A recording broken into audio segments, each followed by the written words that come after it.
तुलसी को जल देते समय बोलने चाहिए ये 3 शब्द, सभी मनोकामनाएं पूर्ण हो जाती हैं। जानेंगे तुलसी को जल देते समय क्या बोलना चाहिए। एक बार की बात है, देवी सत्यभामा ने भगवान श्री कृष्ण से तुलसी को जल देने का महत्व पूछ लिया था। तब भगवान श्री कृष्ण ने उन्हें उसका महात्म्य सुना दिया था। आगे देवी सत्यभामा कहती है, हे स्वामी, आपने मुझे तुलसी को जल देने का महत्व तो बता दिया है, किंतु अब मेरे मन में यह जानने की जिज्ञासा हो रही है कि तुलसी को जल कैसे देना चाहिए, तुलसी को जल देने की सर्वोत्तम विधि कौन सी है तथा तुलसी को जल देने का मंत्र कौन सा है। कृपया आप मुझे इन सभी प्रश्नों का उत्तर दें। तब भगवान श्री कृष्ण देवी सत्यभामा से कहते हैं, हे प्रिय, जिस प्रकार से मैंने तुम्हें तुलसी का महात्म्य सुनाया है, उसी प्रकार से तुलसी को जल देते समय बोले जाने वाले मंत्र का भी बड़ा महत्व है। यह मंत्र केवल 3 शब्दों का है।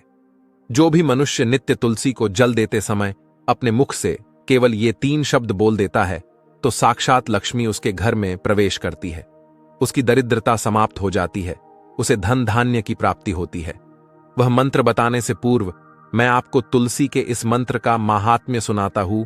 इस महात्म्य को सुन लेने मात्र से ही मनुष्य के समस्त पाप नष्ट हो जाते हैं।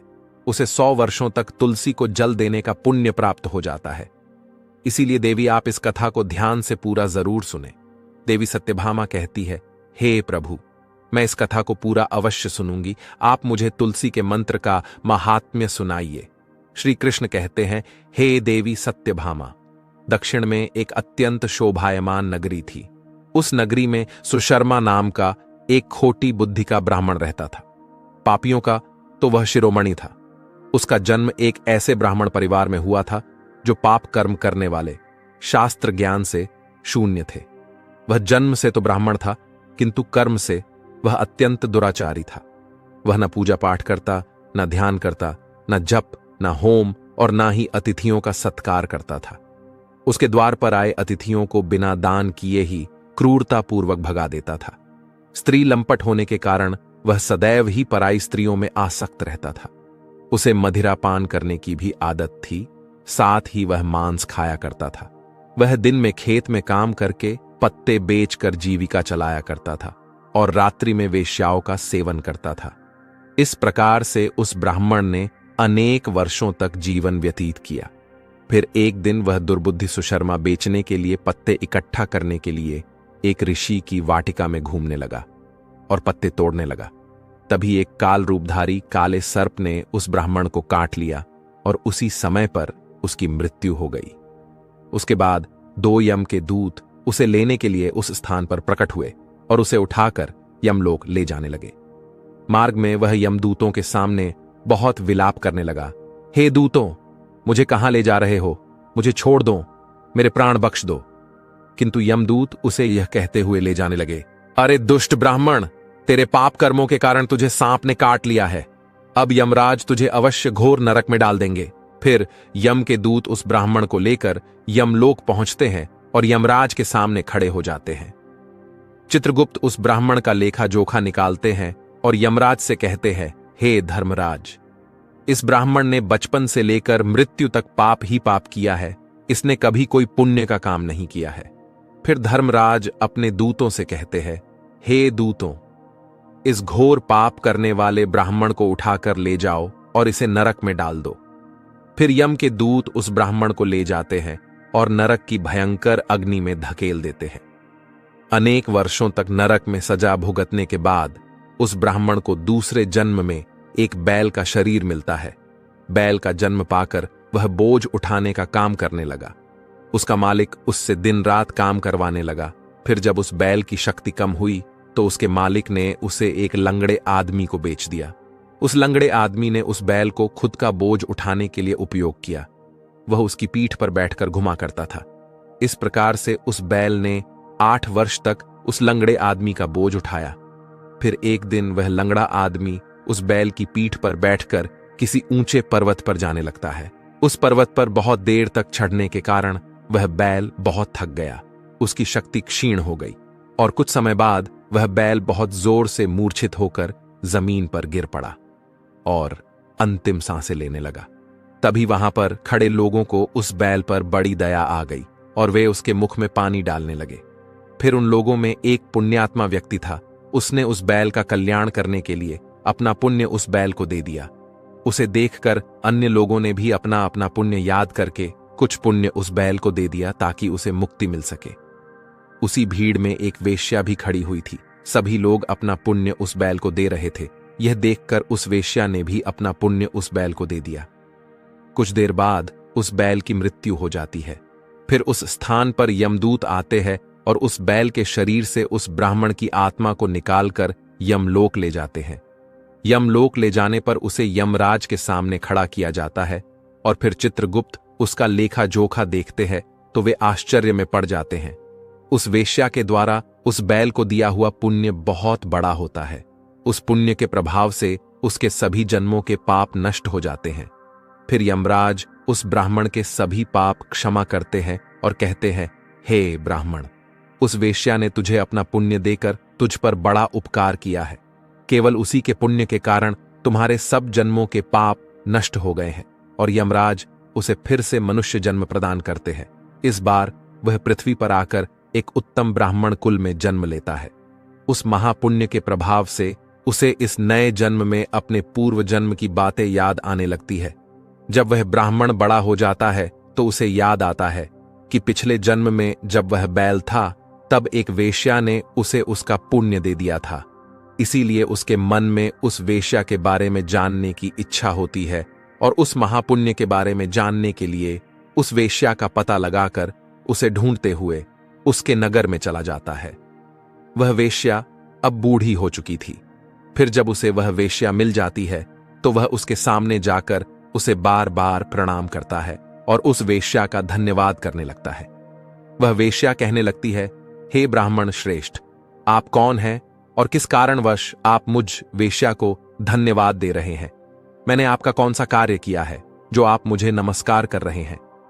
तब वह ब्राह्मण कहता है, हे माता, मैं वही बैल हूं जिसे तुमने अपना पुण्य दे डाला था।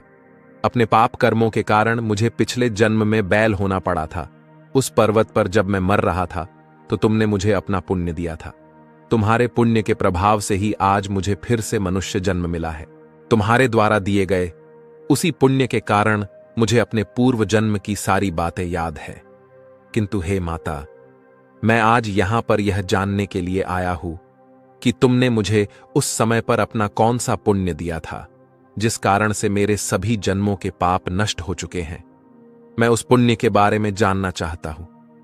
तब वेश्या ने कहा, हे ब्राह्मण श्रेष्ठ, मैंने तो अपने जीवन में कोई पुण्य के काम नहीं किए हैं, किंतु मेरे घर में एक तोता है जो पिंजरे में रहकर हमेशा कुछ बोलता रहता है, जिसे सुनकर मेरा अंतकरण पवित्र हो गया है।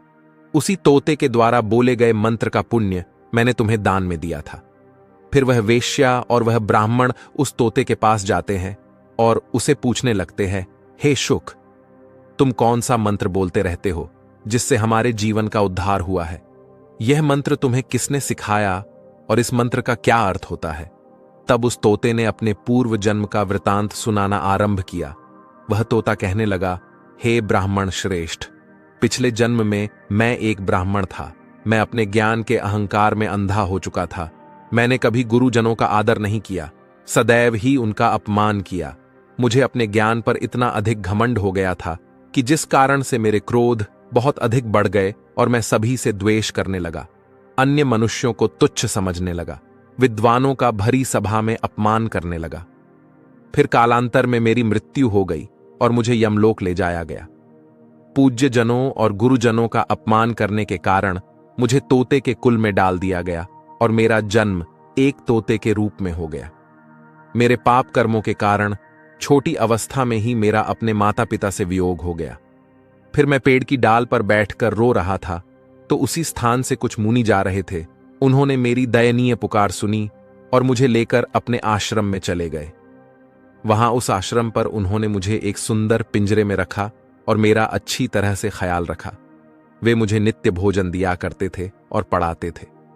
उस स्थान पर वे ऋषि मुनि, उनकी स्त्रियां और बालक सभी नित्य तुलसी के पौधे को जल देते थे और उसके सामने एक मंत्र का जाप करते थे। उन्हीं के मुख बार बार उस मंत्र को सुनकर मैंने उसे रट लिया और तभी से मैं उस मंत्र को जान गया हूं और वही मंत्र मैं दिन रात बोलता हूं। उस मंत्र के प्रभाव से मेरी कभी मृत्यु नहीं हुई और मेरी आयु 100 वर्ष की हो गई और मैं इतने वर्षों तक जीवित रहा। इसी बीच एक रात को एक चोर उस स्थान पर आ गया और उसने मुझे वहां से चुरा लिया और फिर इस वेश्या ने मुझे उस चोर से खरीद लिया। इस वेश्या के घर पर आने के बाद भी मैं उस मंत्र को बोलता रहता था, जिसे सुनकर इस वेश्या का मन भी पवित्र हो गया और इसने वेश्या का काम छोड़कर भगवान विष्णु की भक्ति करने लगी। उसी मंत्र के प्रभाव से मेरे पूर्व जन्मों के सभी पाप नष्ट हो गए और उसी मंत्र के प्रभाव से इस वेश्या का भी अंतकरण पवित्र हो गया। हे ब्राह्मण देवता, उसी मंत्र के पुण्य से आप भी पाप मुक्त हो गए हैं।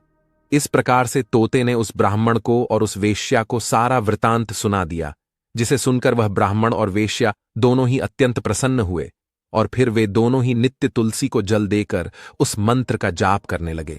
फिर वह तोता, वेश्या और वह ब्राह्मण तीनों उस मंत्र के प्रभाव से दिव्य विमानों में बैठकर विष्णु लोक को चले गए। श्री कृष्ण कहते हैं, हे देवी सत्यभामा, देखा आपने, केवल तुलसी के इस मंत्र के प्रभाव से उस तोते के, उस वेश्या के और उस ब्राह्मण के सभी पाप नष्ट हो गए हैं। इसीलिए प्रत्येक मनुष्य को रोज तुलसी को जल देते समय इस एक मंत्र का उच्चारण अवश्य करना चाहिए। हे देवी, वह मंत्र इस प्रकार है, इसे तुम ध्यान से सुनो। ओम वृंदावन्ये स्वाहा, ओम वृंदावन्ये स्वाहा। श्री कृष्ण कहते हैं कि जो भी स्त्री नित्य तुलसी के समक्ष इस मंत्र का उच्चारण करेगी वह सौभाग्यशाली बनेगी। जो भी पुरुष तुलसी के सामने इस मंत्र का उच्चारण करेगा उसे अक्षय धन की प्राप्ति होगी। जिस घर के सामने नित्य तुलसी की पूजा की जाएगी उस घर में साक्षात लक्ष्मी का वास होगा। तुलसी का यह मंत्र मंत्रराज कल्पतरु है, यह समस्त फलों को प्रदान करने वाला है। अतः जो भी तुलसी के सामने इस मंत्र का उच्चारण करेगा उसे संपूर्ण सिद्धियां प्राप्त होगी। स्त्रियों को सदैव ही स्नान करके, अपने बाल बांधकर, मांग में सिंदूर भरकर नित्य तुलसी को जल देना चाहिए और इस मंत्र का उच्चारण करना चाहिए। रोज तुलसी के पौधे की परिक्रमा करनी चाहिए, इससे सभी दोष नष्ट हो जाते हैं। नित्य शाम के समय तुलसी के पास दीपक जलाना चाहिए और तुलसी के पास बैठकर भगवान विष्णु की आराधना करनी चाहिए। तुलसी के पास दीपक जलाने से मनुष्य को धन धान्य की प्राप्ति होती है। हजारों अमृत के घड़ों से नहलाने पर भी श्री हरि को उतनी तृप्ति नहीं होती जितनी वे मनुष्यों के द्वारा तुलसी का एक पत्ता चढ़ाने से प्राप्त करते हैं। 10,000 गाय के दान से मानव जो फल प्राप्त करता है वही फल तुलसी पत्र के दान से पा लेता है। जो मृत्यु के समय अपने मुख में तुलसी पत्र का जल पा जाता है वह संपूर्ण पापों से मुक्त होकर श्री कृष्ण के धाम जाता है। श्री कृष्ण कहते हैं, पूर्णिमा, अमावस्या, द्वादशी और सूर्य संक्रांति के दिन मध्याह्न काल, रात्रि और अशौच के समय तेल लगाकर बिना स्नान किए अथवा बिना हाथ पैर धोए रात्रि के वस्त्र पहनकर तुलसी के पत्र तोड़ता है वह महापापी होता है। श्राद्ध, व्रत, दान, प्रतिष्ठा तथा देव पूजा के लिए तोड़े हुए तुलसी पत्र बासी होने पर भी 3 रात्रि तक पवित्र ही रहते हैं। तुलसी का एक एक पत्ता न तोड़कर पत्तियों के साथ अग्रभाग को तोड़ना चाहिए। तुलसी की मंजरी सब फूलों से बढ़कर मानी जाती है। मंजरी तोड़ते समय उसमें पत्तियों का रहना भी आवश्यक माना गया है। पूज्य भाव से पौधे को हिलाए बिना तुलसी के अग्रभाग को तोड़ना चाहिए, इससे पूजा का फल लाख गुना बढ़ जाता है। तुलसी के पत्तों को कभी नाखून से नहीं तोड़ना चाहिए, इससे पाप लगता है। रात्रि में तुलसी के पौधे को स्पर्श न करे अथवा उसके पत्ते न तोड़े, ऐसा करना अशुभ माना गया है। रात्रि में तुलसी का पौधा निद्रा अवस्था में होता है, ऐसे में पत्ते तोड़ने पर पाप ही लगता है। गुरुवार के दिन तुलसी के पौधे में थोड़ा सा कच्चा दूध अर्पित करें। दूध चढ़ाते समय ओम नमो भगवते वासुदेवाय इस मंत्र का जाप अवश्य करना चाहिए। तुलसी के पौधे के पास शालिग्राम रखे और उस पर तिल चढ़ाए। पूजा में तुलसी और शालिग्राम को दूध में भीगी हल्दी का तिलक अवश्य करे। शालिग्राम पर तुलसी पत्र रखकर चंदन लगाना चाहिए। अगर कोई महिला मासिक धर्म से है तो वह तुलसी की पूजा ना करे। मासिक धर्म के दौरान तुलसी को स्पर्श करने से घोर पाप लगता है, इससे स्त्री की दुर्गति होती है। तो दोस्तों, इस प्रकार से भगवान श्री कृष्ण ने देवी सत्यभामा को तुलसी को जल देने के मंत्र का माहात्म्य सुनाया है। ये कथा आपको कैसी लगी कमेंट करके अवश्य बताएं। अगर ये जानकारी अच्छी लगी तो वीडियो को लाइक जरूर करें। कमेंट में जय श्री कृष्ण, जय मां तुलसी जरूर लिखे। साथ ही चैनल को सब्सक्राइब करें। आप सभी का धन्यवाद।